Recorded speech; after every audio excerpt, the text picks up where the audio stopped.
Hello everyone and welcome back to the Functional OT channel. In this video I'm here with Jess from What Matters OT. Hi Jess. Hi. Today we are gonna go through every single step for a scooter assessment. Jess, what is the first step when someone's call you for an OT assessment for a scooter? The first thing I'd be looking at would be the reason why they're wanting to access the scooter in the first place. So what would be their primary use, so their natural environment around them, their living situation, the terrain, the distance, but also in combination with their functional capacity. So they'd have to have, good sitting balance, have good midline trunk control, and be able to multitask, be able to concentrate and use the controls as well as sitting. So looking at the cognitive as well as the functional, physical side of things.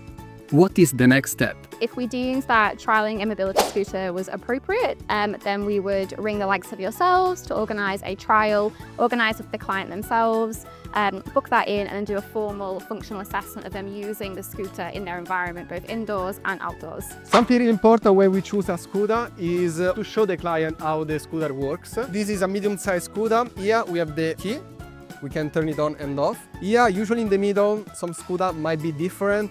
We have the battery. Now it's almost full charge. We can also adjust the speed. The max speed that a scooter can reach legally is 10 km/h. We can go forward by pressing on the right side or reverse on the left side. A scooter is not like a car. As soon as I let the accelerator go, this stops. So make sure that you explain to the client that they have to let this one go if they feel like they are touching anything around them or if someone is walking in front of them. At the back of the scooter, we have this level. By moving this one forward, we put the scooter in neutral. So now, even though I have the key with me, I can still move the scooter away. And now we are gonna show you what an assessment will look like on the road. Finally! What do you usually look at when you do an assessment on the road? So on top of the client's comfort, their safeties and the functions and the controls of the scooter itself, I'd be looking at the client's ability to assess their environment, to be able to risk assess, problem solve, be reactive to anything that was going on in their environment. So people, any other scooters that might be on the pathways, vehicles, any inclines, slopes, gradients, anything that might cause potential barrier or risk to themselves whilst using the scooter. So we would plan out the route initially and help them navigate it, give some verbal guidance as and when needed, and then have time for independent driving as well.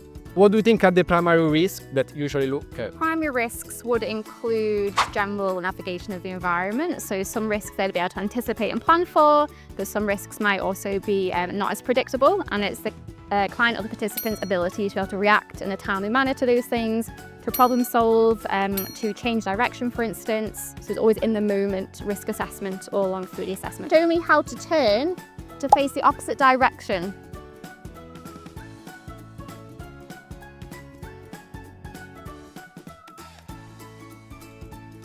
What's the golden rule before we go down the slope? We stay in the middle. So there's no tip on the wheels and you stay in the middle of the chair. So both wheels are on the floor, not on an angle.